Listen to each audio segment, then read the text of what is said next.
My name is Councilwoman Rebecca Maurer. I am so proud to serve the residents of Ward 12 in Cleveland, Ohio, which covers Slavic Village, Old Brooklyn, Brooklyn Center, and Tremont. I am Jeffery Patterson, Chief Executive Officer of the Cuyahoga Metropolitan Housing Authority. CMHA is the first and oldest housing authority in the nation. We serve 50,000 people across Cuyahoga County.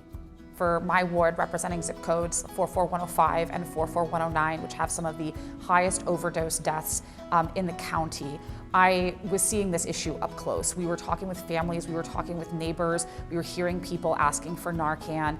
And when you see an overdose death up close, it's not a nameless, faceless situation. It's not something where you can't recognize the dignity and humanity of this person who lost their life, and it was something that could have been prevented. That if we had the right tools at hand and we have this miraculous drug, we could give somebody the chance to improve their lives. And folks who overdose don't get the chance to recover. So we want to save them for that next day, give them the next chance to enter into recovery.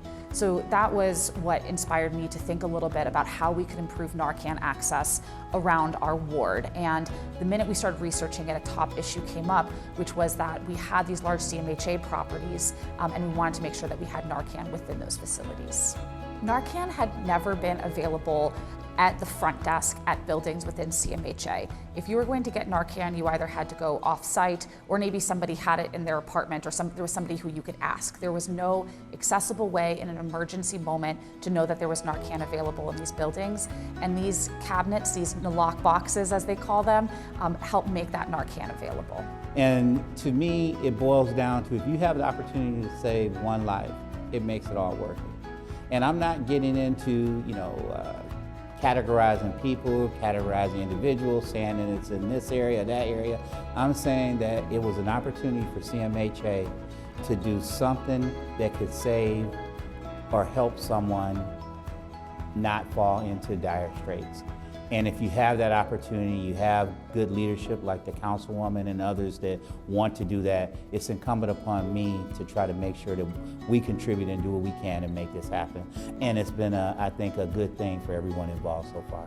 What we've seen is having these installed, I think particularly of the Crestline buildings in Ward 12, we know that the residents within that building who are dealing with numerous different issues, they know that they have that Narcan available. They don't need to have a moment of shame of trying to find Narcan somewhere that they might not feel safe. They know it's there, it's present in the building, and we have that access point for in case something goes wrong. It is our goal and our desire to place those in all of our high-rise facilities across Cuyahoga County, and we have a number of them spread throughout the city and the county.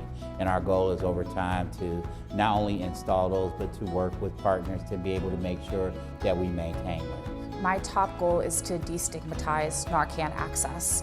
We have folks dealing with substance abuse disorder all over our city. They're visible, they're invisible, and having this one tool that can save a life and get somebody at the point where they can head towards recovery, that's someone's mother, it's someone's brother, it's a family member, and we are helping to destigmatize this with just this small step. Housing and housing stability is, to me, one of the most important things that we have. And when you're able to tie housing to health, housing to education, housing to digital inclusion, it makes for a more well-rounded individual and a more well-rounded environment.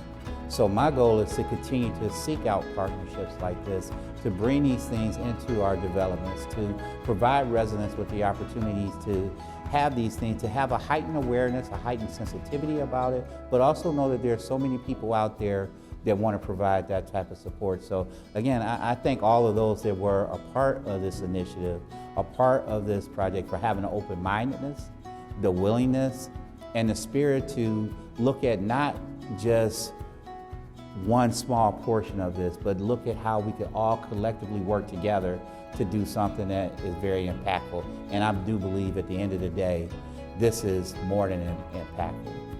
Again, just saving one life makes it impactful, and I think we've done far more than that.